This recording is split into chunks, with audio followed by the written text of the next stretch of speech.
Hi, this is Truce Wolf, and I'll be going over how I'll be leveling Viperstrike during the start of this new league.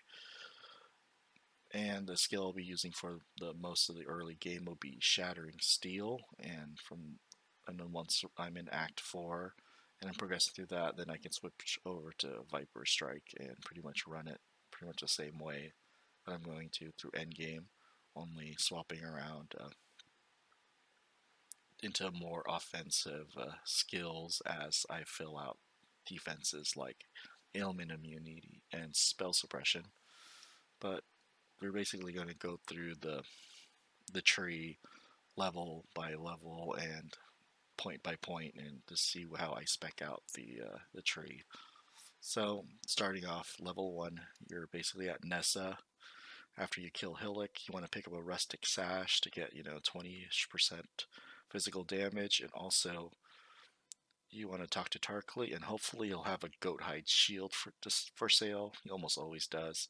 That's great for giving you additional movement speed. And then from there, you want to equip a splitting steel, because that's a good skill to have for this earliest part of the game. And you want to make your way through the mud flats. And once you hit the submerged cavern, hopefully level 5, level 6 submerged cavern, you'll pick up this node, which lets you equip the heaviest armor at this point, which is uh, the chest plate. I also have items here, which basically will show what we're wearing at this point. So yeah, we can just have that on the side just to track damage numbers. But the plan is at this point to go ahead and attack Brutus.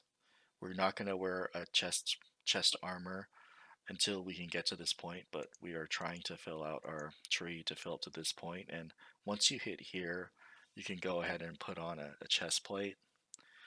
If you feel like your character's not ready to fight Brutus, because I feel like to fight Brutus, you probably need 2 mana flasks and uh, at least 2 medium flasks, hopefully large flasks.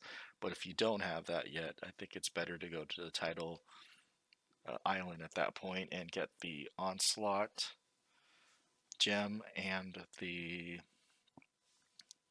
quicksilver flask, and also kill the crab. And hopefully by that point you'll get good gear. And what you're looking for is a 3 link for that's either green, red, green, or green, red, red. And basically onslaught is a good link to go with what you have, which is splitting seal and chance to bleed. So adding onslaught to that will help your character move faster, but also the prison entrance reward that you get when you first start the prison is a possibility is added fire damage, and that's also a really good offensive option. So once you basically reach this point, you can go ahead and equip the chest plate, fight Brutus, and take him out. And at this point, we want to switch from a sword and shield build to a two-handed weapon build. Highly recommending swords, because swords are way faster than axes. And once you kill Brutus, you'll basically log out, go back into town, talk to Tarkleigh, and pick up the Leap Crest reward. You'll also pick up Withering Step and Clarity. I don't usually take Precision here because honestly it's easy enough to hit the mobs and it's not worth the reservation cost or the jewel socket or the gem socket cost as well. But basically when you have Leap on, and I usually will put Withering Step on my left click, I will also pick up Molten Shell at this point and put it on my right click.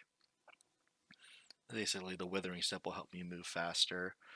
Having a sword, a two-handed sword instead of an axe, will help you move really fast too. And at this point, since we're at the prison gate, we want to basically head towards the ship graveyard. Once you're there, I usually go after the all flame first. It'll probably be like here at that point. These are good damage nodes for shattering steel. And then I would go straight to Merveil's cave and get shattering steel. So I'll actually update this because this is our main ability. So let's give ourselves shattering steel. And let's say we got lucky and we have it hooked to onslaught. Okay, so our damage should be at like 57 right now. Okay, so now we're like level 12, 13, 14 if we count. We get shattering steel. We turn in the all flame to Fairgraves and then we kill him. So we're at level 12 now, and at this point I would take these to get better mana efficiency. It also helps you move around a lot faster. And then we kill Merveil and get to Act 2, and then we progress the acts. Act 2, we save Helena, and this is the path I would take after you kill Helena and start killing the bandits. In the end, you want to kill all the bandits, but once you have basically these up, you you want to have Frenzy,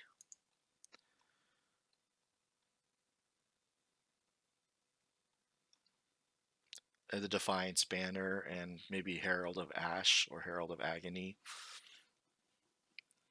I just pick up Herald of Agony just because, I don't know, it fits with viperstrike, but I think Herald of Ash does more damage. You can actually look if you want to throw it in there. Herald of Ash, Agony. Yeah, Agony does less damage.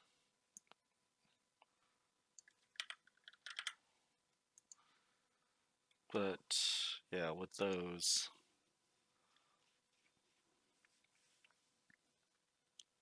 we'll still have like a lot of mana unreserved.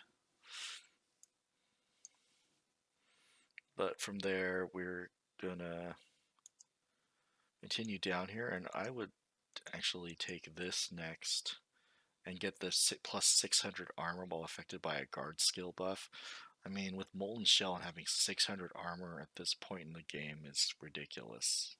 I mean, so that's a good pickup, and this basically decreases your cooldown time for Molten Shell to like 2.8 seconds, and also increases the duration of Molten Shell by a long time. So you're gonna have a lot of good uptime with Molten Shell. So it's gonna basically do a lot of work.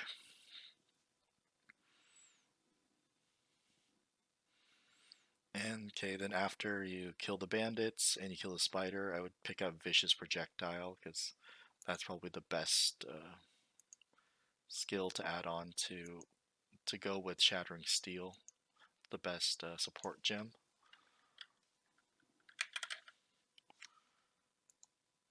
Not Awakened. Let's just go with regular Vicious.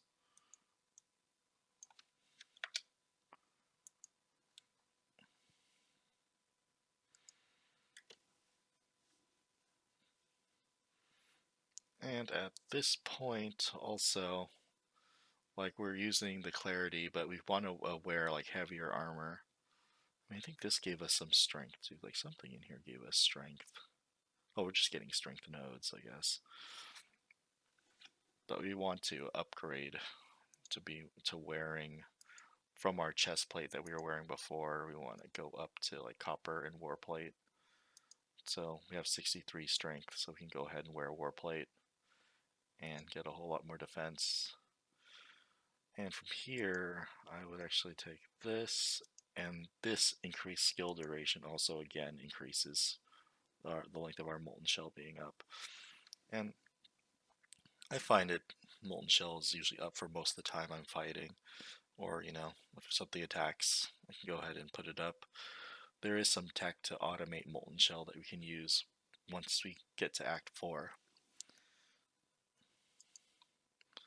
this point, we basically keep on going. We kill Vol Oversoul, we get into Act 3, we save Tolman, and we have we get Purity of Elements, Despair, Plague Bearer, Alchemist Spark, Termination, and Grace. I would pick up all of these. And then at this point, usually mana is less of an issue. And the way I would go next is actually this. So this will help us leech mana and life.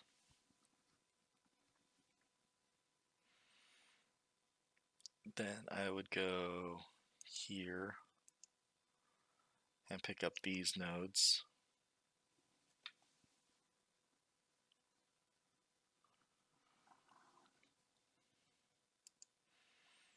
And also, this one has a really good notable here, which is or mastery, which is frenzy charging hit a unique enemy. Because we've been using frenzy before, but that only helps you kill or gain frenzy charges when you kill enemies. But you're fighting a single boss, you don't get frenzy charges. But with this mastery, you'll get frenzy charges. So you'll have those up all the time. And I'll at this point have purity of elements there, so you won't be able to be frozen. Again, like all our molten shell that we have up will more than cover our need for like determination, and the fact that we're always wearing heavy armor.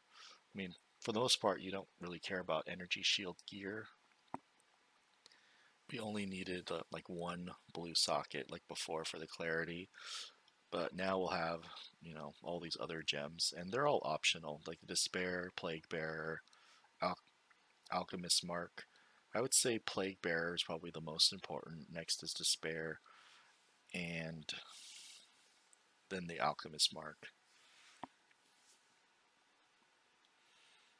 And then at that point, we're like progressing through Act 3. I would not do lab at this point because I believe in getting like the Fortify node as the first node, and we're not really using melee skills to try to proc Fortify. So I would pretty much leave Fortify alone until level 55 and basically do the first and second laps together. At this point, I would get topaz rings. I mean, for Act 2, I would have topaz rings from the start. Like after killing Mervale and dropping sapphire rings, I would go to topaz rings and pretty much hold on to them until after you kill Dominus. But then after you kill Dominus and you're in Act 4, you want to pick up a stone golem. And then once you progress through Act 4 and you give Duresso's Eye and Callum's Eye to Diala and she opens up the belly of the beast, you'll be able to buy a multi-strike at that point. And at this point, you can actually start doing the actual build, the viperstrike build. So from here, I would go ahead and pick up these nodes and hopefully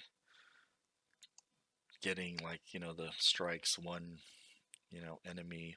additional enemy will be, something really worthwhile here. But I would also at this point go back to Act 1, buy 2 Viper Strike gems, Melee Splash, Rage Support, and another Ancestral Call. And then I would go to Act 2 and buy Cruelty. And also, in Act 2, pick up a melee damage support as well. So you're going to set up 2 different Viper Strikes. Hopefully you'll have the 2 different 4 links at this point. But on one 4 link, that's going to be your clear. I'm just going to show it here just to set it up as a visual. Take Viper Strike. You're going to take, this is for the more general clear, so that's Melee Splash.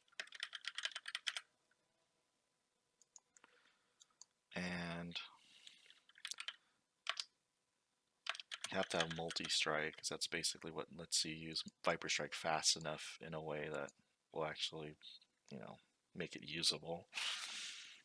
And then you can have ancestral call or rage. Ancestral call is actually nice because instead of just one additional hit that you get from the tree, I mean, you get like 3 additional guys hitting. So, and they're all dealing melee splash, which actually leads to an explodey like effect. So, when you're clearing with this, you're basically causing viper strike explosions everywhere. And then this is for clear, but then what works super well with Alchemist Mark is basically a really high damage Viper Strike. Because every time you strike an enemy that has Alchemist Mark on it, it basically repeats the highest damage poison that's on them. So you could hit with this once and then continue hitting with the other one. So let's go ahead and... Actually, I think I'm going to make a change that actually will be super good for like the leveling portion at least. Okay, but for the high damage, you can get Cruelty,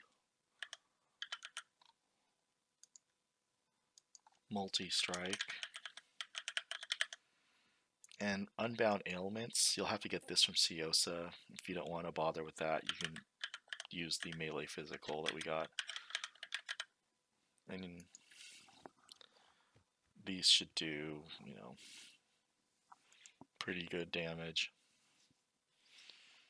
But for this one, I guess instead of taking Ancestral Call, you should take Withering Touch. And this will be the most highest damaging option because it'll give you 15 Withering stacks, which will be pretty amazing. So our skill of choice will be this high damage Withering Touch, or the high damage Viper Strike, which has like basically all the highest damage abilities. Let's say we do go to Ciosa because we want to min-max. I mean, you have to get it at some point. So get Unbound Ailments. So now we're at 22k DPS here, but we also have to add in the configuration, these withering stacks. I mean, everything's set up. We don't have adrenaline yet. And we don't have the power charges, but we do have the frenzy charges at 3. On the tree, you can get this additional frenzy charge here.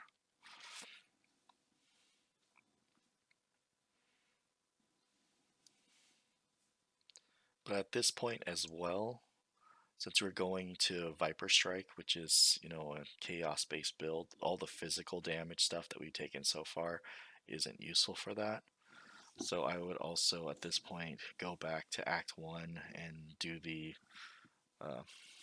that Tarkleigh quest to clear out the cave and get those additional 2 skill points. You also get like 2 skill points after you save Deshret's ghost, I guess, in the cave, and also 2 from Hargan in Act 3. So I think it's a total of 6. So with 6 points, you can basically like muck around. Like, I guess I would level once. I would dump these mana nodes. So that would be 1, 2. And then you basically get rid of all these. So it'd be 1, 2, 3, 4, 5, 6. I guess you'd be stuck with this for now. Hopefully you get another regret orb somewhere along the way, and you can take those points out. So with those, I would use them to boost the damage of Viper Strike at this point. So you immediately pick up this, and this poison inflict on non-poison enemies deals 300% increased damage is great for like popping crowds of enemies.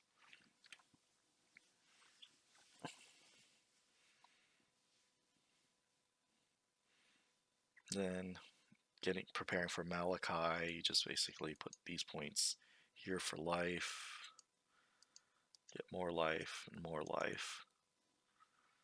Then I would go and pick up these for movement speed, attack speed, dexterity, more life. This just gives you dexterity. But then I would just work my way up here and pick up is 8% increased damage. And this will help like with reservation a little bit, because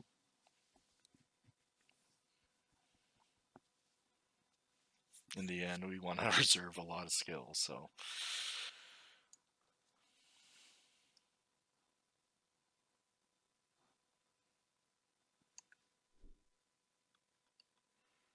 okay, and then once we basically kill Malachi, that happened probably way back here somewhere, we'll basically go through Act 5, end up at Chamber of Innocence.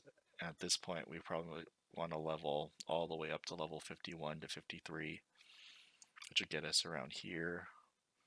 And we'll continue progressing, kill Innocence, kill Kitava, and beyond that, and we'll pick up this increased withering, effective withering.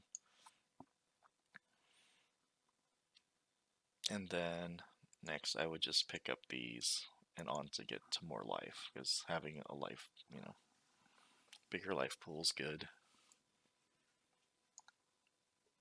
In terms of items, we no longer have the rustic sash, as you use a heavy belt to give us more strength. Again, probably been upgrading our armor, our weapon. At this point, probably using something like a tiger sword. And yeah, these weapons are all just plain white weapons. They don't have any stats on them. And that's the damage we're getting out of it. But now, you basically just keep on leveling the tree and until you get up to Merciless Lab, and you take Adrenaline. So basically level 55, you fill up Fortitude, then you get at level 68 finally, like once you get through all, through Act 10 and all, or Act 9, basically get Adrenaline. You can finally add that to the damage. Maybe our Frenzy Charge as well. And we're at this point. At this time, the weapon you should probably want to use is a Lion Sword, because it gives you 50 dex and 50 strength, which will make filling out our spell suppression just that much easier. So at this point, our goal is to get rid of Purity of Elements, and we won't do that until we basically cap spell suppression. So on boots, we'll want to wear basically, some boots. I mean, it just has avoid ailments on it, and also body armor. Let's say we're wearing the Desert Brigandine. Let's see, I had yeah, here's an armor that just created, it just has avoid ailments on it. And also, it'd be nice to get, a high natural roll of physical damage. I'm not sure what tier, you probably need like level 86 to roll 8% additional physical damage reduction, but you want that rolled purely on the armor, because that physical damage reduction is like super armor.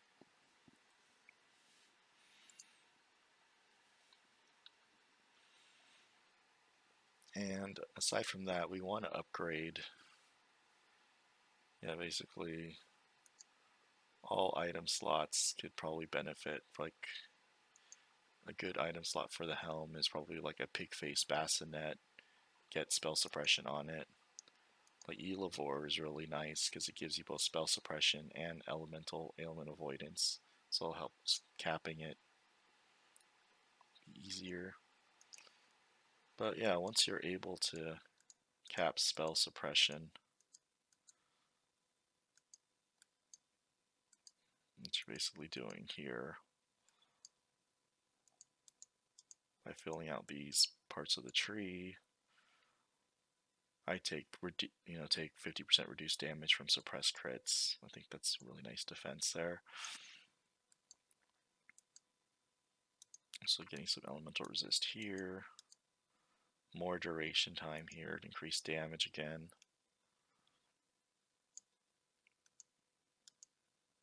Then also here, more damage. This is more spell suppression. This is more int. Again, now our character is pretty high level. And then to save more points, you actually will connect these two here, and that allows you to eliminate all of this in between, which are like, low yield nodes. Pick up more of this for ailment avoidance. See on our calcs what our ailment avoidance is, and right now we've reached 100%. So at this point, we can dump purity of elements, and we can add a malevolence. Well, we should add determination first. Determination. And then we should change this to has a more of a decreased mana reservation. So at this point, Herald of Ash definitely doesn't make sense. We're going to add Herald of Agony here. Also, Plague Bearers in play.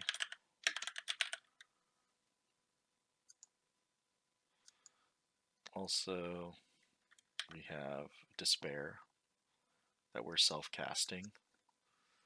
Also, Alchemist Mark is there. I mean, we can't use both at the same time, but hopefully we're looking out for a Deidre's Damning. And if we have both together, we get damages there. All the while, like at the beginning of the game, you should probably buy a Lapis Amulet to run Clarity. Switch it to an Agate Amulet as soon as possible. But then you want to craft Envy on it and hopefully get something beastly like this. This amulet. Actually, that's not the best thing I've had. I mean, this thing's pretty nasty.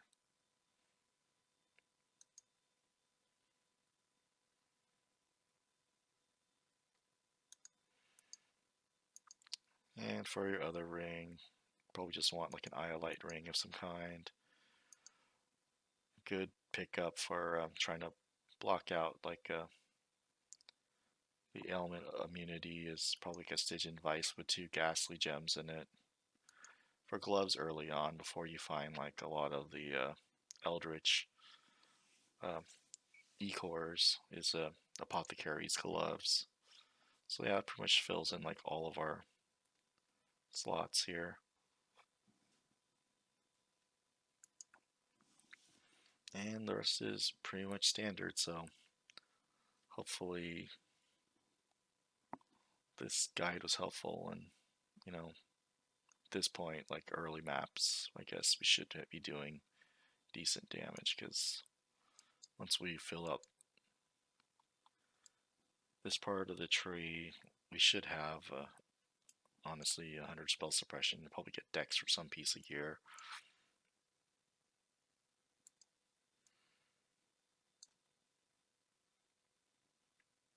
So this point's better to have here.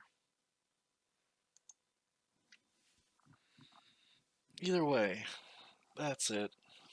And also, yeah, anoint corruption on your amulet. Where do I have my amulet here? But that adds a lot of damage too. So let's just go ahead and do that to see it reflect on the damage tree. Or on the damage stat. There we go. It's like another 20% or something. Okay. Now that should be it. Thanks for your attention.